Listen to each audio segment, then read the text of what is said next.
I'm Jono Buchanan, and in this video we're going to be looking at MIDI drum sequencing. Within this project I've got 3 instruments already set up, and to those we're going to add some drum programming. The way that I'm going to do that, first of all, is to set up the instrument that I want to use.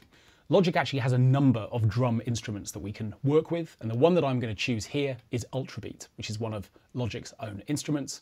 I'm going to select Create, and a track is automatically created for this drum instrument. Now this can use a number of different sound sources, samples, synthesized waves to create the drum sounds that we're working with, or a combination of both. And what we can do is to choose a kit from a number of presets that are available here. You can see there's a long list, and right down at the bottom I'm going to select a vintage 08 kit. This gives me a range of sounds that I can audition from the keyboard. So different drums on every key. And what I can then do is to think about how I might want to work with programming these drums. Now what I could do would be to record each part in individually. I could then process that MIDI, quantize it, put it in time, or work with velocity to make sure everything is perfect if I wanted it to. But what I can also do is to actually just draw in the notes that I want into a grid, step time recording with these drum instruments. And that's what we're going to do. So I'm going to close down the interface for Ultrabeat altogether, and then I'm going to press T for the toolbar and grab the pencil tool. Now when I click in bar 1 using the pencil tool, an empty MIDI region is created. So this contains no note information yet, but it's a kind of house into which I can place these drum hits, the ones that I want to use. When I double click on this region, it will launch the piano roll editor. And if I make this a little bigger by dragging up this area here, we can also make it bigger by using Command and arrow to the right to zoom out this display so we can see it more clearly.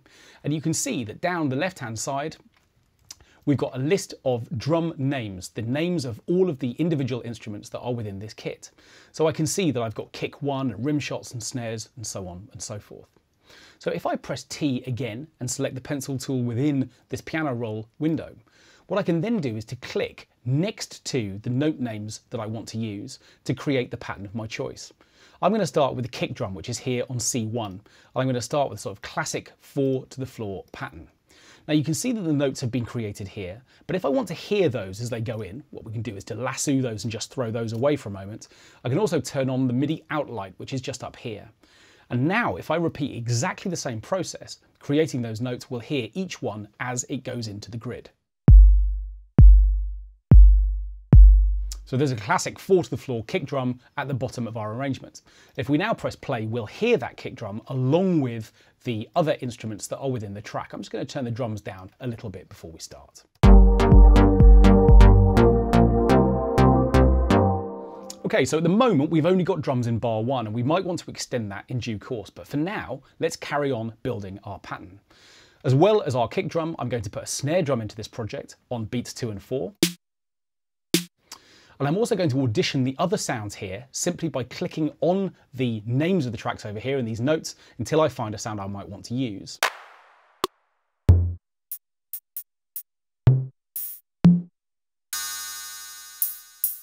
Okay, there's a little closed hat here that I quite like. I'm going to create a little skipping pattern for this as well. So what I'm going to do is to program a pattern which is a bit busier than the other sounds that I've used so far.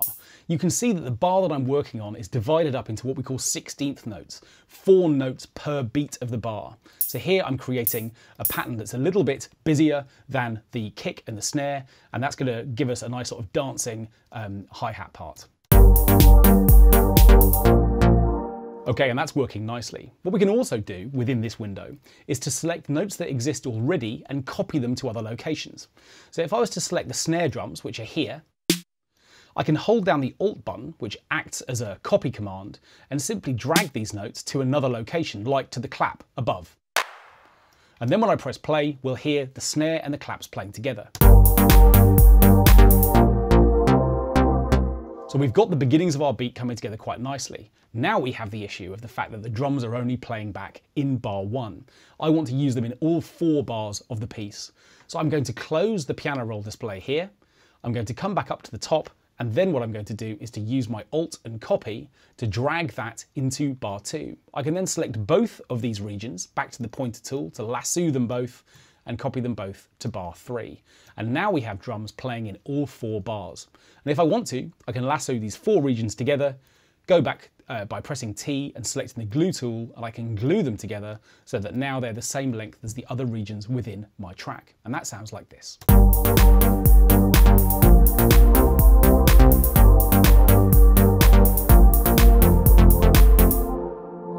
So that's working nicely. What if we want to develop the rhythm a little bit more? We might want a little fill right at the end of the 4-bar sequence.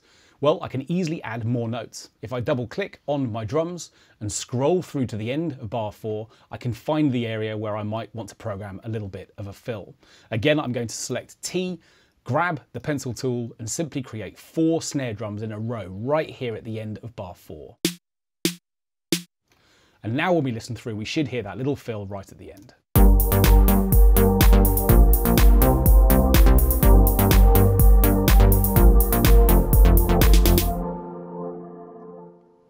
So I can go through and add more notes in other locations if I want, adding more drums, more parts, but you can now begin to see how by using the pencil tool, we can create rhythms which we can then copy to quickly add drums to an existing arrangement.